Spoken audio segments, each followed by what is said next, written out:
Step-by-Step SEO Training Course for 2024.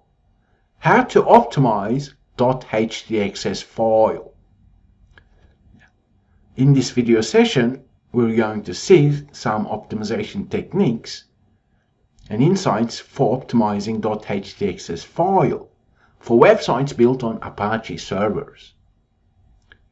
Do keep in mind that you can convert the rules from Apache htaccess to IIS web config for Windows servers as well.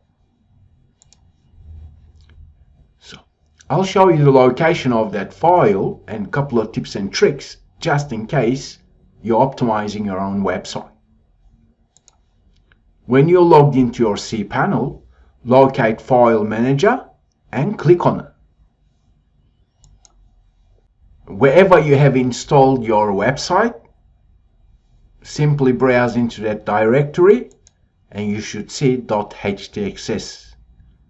You can right click and download before you make any changes in that file. Because if something goes wrong, then you can revert back your downloaded backup.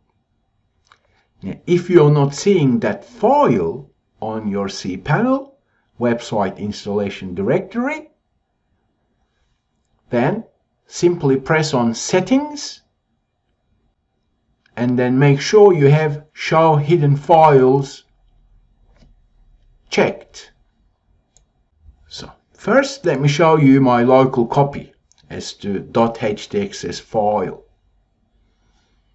As you can see, I've already done a lot of tests here. Now, if your website is built on popular content management systems, sometimes using plugins and so on, you may end up seeing comments. Comments are any text after the hashtag. So this is a comment. Or this. Now, in terms of search engine optimization, htaccess file is requested because it contains a lot of important rules and directives for browsers as to evaluate and show information accordingly from your web server. That means each line will be processed. That's why you want to clean the comments, because why would a server need to process that line when it has a comment? You can surely make a backup of the file and clean up the code itself. Then you can utilize rewrite rules. I won't cover that because that's not really to do with search engine optimization per se. You can specify image types, perhaps for web fonts, and so on.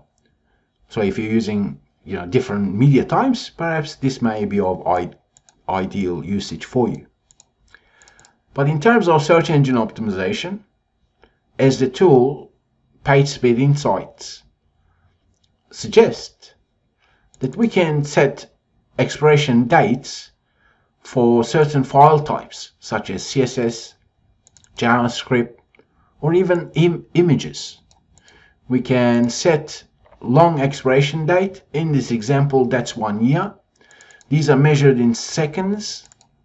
This is Unix epoch timestamp, so to speak. You can search Google to convert different, perhaps 3 months. If you're updating a website every 3 months, perhaps you can say, you know what, expires by type. In this example, type is CSS. Once you access it, add, in this example, 300,000 something seconds. But you may say, well, how about 150,000, for example, for 3 months and whatnot, okay? So mod expires is useful because it allows browsers to, or cache servers or proxy servers to not re-request certain file types. So this is an important search engine optimization technique. Also, we can specify mod headers. We can use header always set or header set. And then we can use strict transport security and specify directives accordingly. We can include subdomains, and we can also send content security policy. Content security policy can become complex because there is many things that we can do with this. Simply search Google. In this scenario, we've said, you know what? Anyone using HTTP requests, as in non-secure HTTP protocol, then upgrade that to become HTTPS and block all mixed content. What that means is sometimes a website may have images or URLs throughout the website that's using the HTTP version. With this, we're taking care of security issues as well. In terms of search engine optimization, we can utilize timing allow origin using regular expression, asterisk symbol denotes all. Then we can use referrer policy. In this example, strict origin when cross origin. That's to do with, let's say Google Analytics is hosted on Google servers. And in this example, we're setting things according to what can be shared between different resources. Then we've got another one. I'll show you another example. We've used mod expires. Actually, hang on. This is important that I should show this to you. Now, in this example, I need you to take a note of the modules, because I see this a lot. Most website setups end up using, in this example, we've got one module directives, as we can see. But sometimes a plugin may install certain things, such as caching plugins or speed up WordPress site type of plugins, and they end up adding more module directives here, which is never smart. That's why RankYa doesn't recommend using caching plugins or speed optimization plugins, because at times they burden the server more than they help. So triple check your htaccess file. If there is a module, in this example mod headers, then everything related to header responses should be placed within just one module, instead of server requesting different modules. That doesn't make sense. That's a bad practice. Okay, so that is true for expires or even mod rewrites or any module. You can group it. In this example, if you take a note of what's going on here, is we're setting header, as in we're sending header, but then we're adding other information. So instead of header set, which can be ideal at times, but for my example, I can just keep adding to that same header, or I can set it. That's totally up to your setup, right? Whether you add it or set it using these directives may be of help to you. In this scenario, we're setting header unset e tag. That's to do with server communications. We're first unsetting, and then we're saying, you know what, when the files match this, we're using CSS, and we're using the pipe operator, which is OR operator. We're saying if the files match dot CSS, dot ICO icon file, dot PNG, dot JPEG, either version because we're using a question mark, dot GIF, .webp, .pdf, .gzip, .js, then header set cache control and specify maximum age. And then once the module is sent, then we're setting file e-tag none.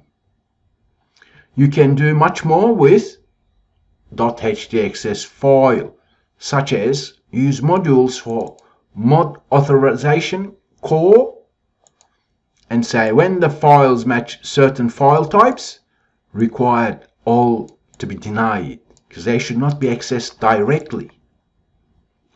That includes htaccess file itself, because sometimes some funny hackers or something, they do penetration testing on the server for these common file types, which may reveal sensitive information from the server, which we want to block. Here in this scenario, I'm using another mod rewrite. I know that's not the best practice because I've got this mod rewrite. The reason I'm doing this is because I have WordPress installed. That means I want WordPress to work in the first directive and so on, okay?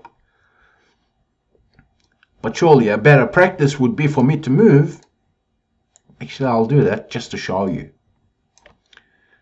So I would cut all that out. We've set the rewrite engine on here anyway. Then these are WordPress specific. So WordPress needs this to work.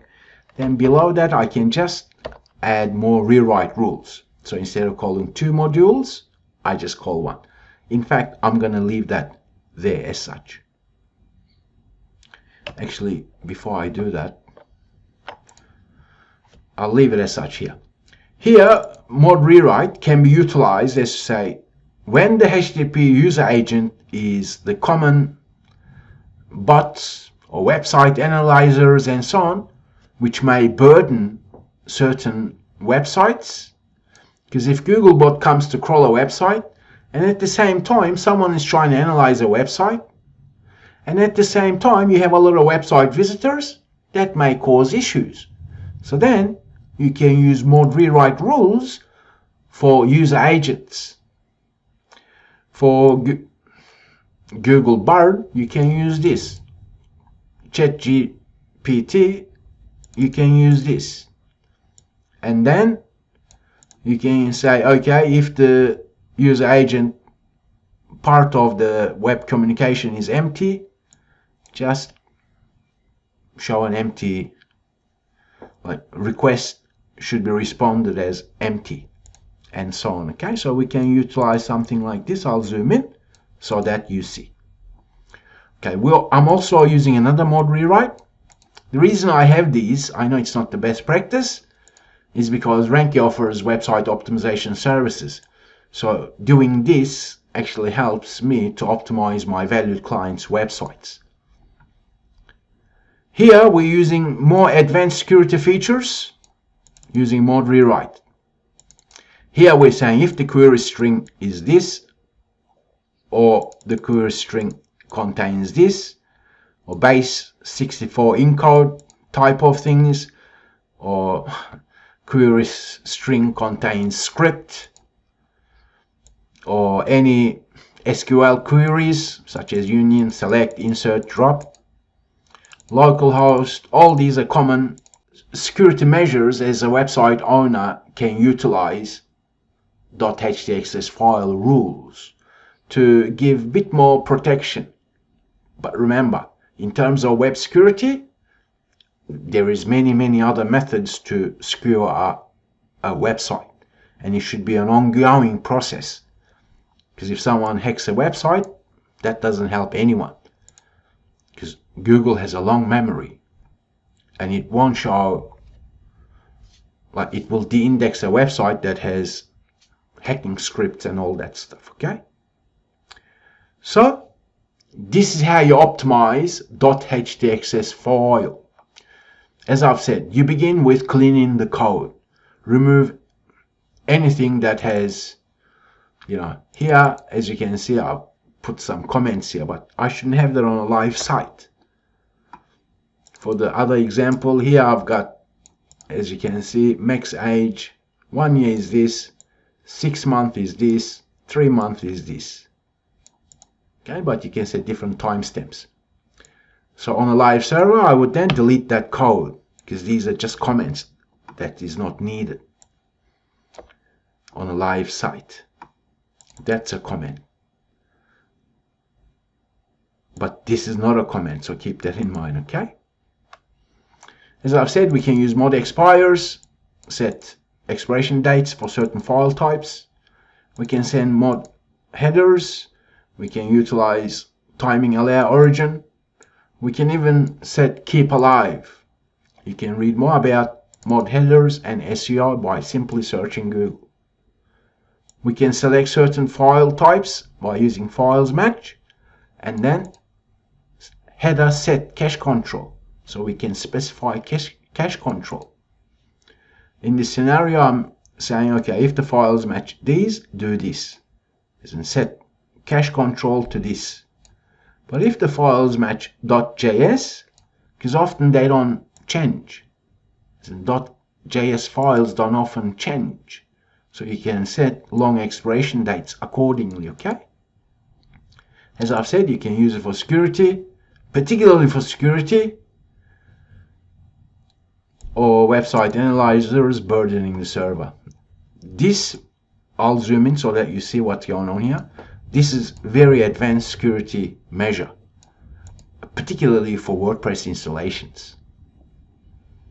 .htaccess file for websites built on Apache does offer search engine optimization techniques, and you now know some of them. Meaning there are many other techniques that may be utilized. But if you're using what I've just shown you, then your website will be better optimized than a website that is not using these techniques. I thank you for learning with RankYa, and I'll talk with you in the next video session.